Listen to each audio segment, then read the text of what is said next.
The Federal Reserve on Wednesday, of course, raised its benchmark interest rate by 0.5 percentage point, as Marley has been talking about with us this morning, the largest increase since 2000. The Fed also announcing a plan to shrink its $9 trillion asset portfolio starting next month, all in an effort to reduce this historic inflation spike we're all seeing. I want to bring in personal finance advisor from Credible.com, Dan Roccato, to join us once again to answer some of your money questions. And Dan, thank you again for being with us. First, can you explain why the Federal Reserve decided to implement both of these policies, including the higher interest rate, together?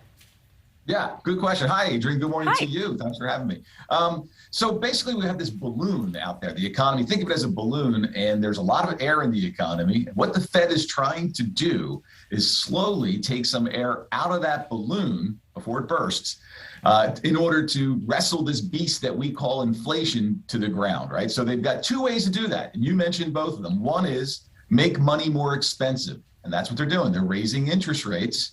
And the second is to basically take some of the froth out of the economy by lowering what's called their balance sheet, right? Lowering the amount of bonds that they hold, basically taking some of that money out of the economy. So think it as a vacuum cleaner, Adrienne. They're trying to suck some of that money that was poured into the economy through the pandemic out of the economy to get that balloon just a little bit more deflated. Yeah, I have so many questions about this, but we don't have time.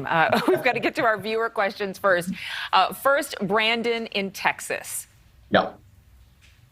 This is the question. How long will it take to determine if these Federal Reserve policies are actually working?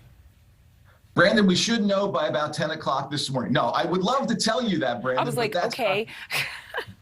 But that's unfortunately not the case with the way it works with the Federal Reserve when they're bumping around with the interest rate. There's usually a lag time as well, Brandon. So what we should expect is over the next few months, we're going to see the Fed embark on this policy to take this money, to vacuum some of this excess cash out of the economy, raise the price of money with interest rates. And I suspect, Brandon, it's going to be some time, some months yet, before we see how effective that policy is. There's always a lag time between what the Fed does and how the economy reacts. Let's see how this thing looks as we roll in out of the summer and into the fall. All right. Be patient. That's what my mother always said. Our next viewer question is from Jennifer in Illinois. We're going to put that up on the screen right now. If I don't plan to borrow money in the near future, when will these policies directly affect me? At the grocery store?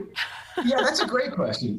Jennifer, you're probably thinking, listen, I'm not borrowing money. What do I care? But if you have a credit card, if you carry a balance on your credit card, guess what? It's going to get more expensive. So you may not think you're applying for new loans, but your old credit card debt is going to get more expensive. The other thing is this, Jennifer, if you're a saver, if you're maybe retired or maybe you've accumulated some wealth and you've got some money in savings accounts, there's good news. Finally, without a microscope, you might be able to see the interest rate your bank is going to start paying you. Banks will eventually start paying us more interest.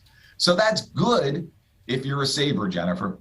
All right. I have a really quick question. In 20 seconds, can you tell us a little bit of money advice? Just general money advice. Go.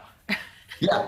Reduce your credit card debt because that's the debt that's going to get more expensive really quickly, Adrienne. And if you're the last person on earth who hasn't refinanced your mortgage, now's the time to do it. Rates are still pretty low, but they're headed up. And finally, shop around, guys, for your best savings account because interest rates are starting finally to trickle up a little bit. All right. We like that. That's a positive spin on this whole money issue. Thank you so much, Dan.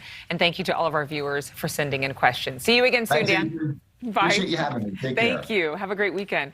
Well, you can send us your questions to newsnationnow.com/feedback or download the NewsNation app, and we will get your questions answered live on TV. Thank you so much for watching. Make sure to click on the red subscribe button below so you can get more of NewsNation's fact-driven, unbiased coverage.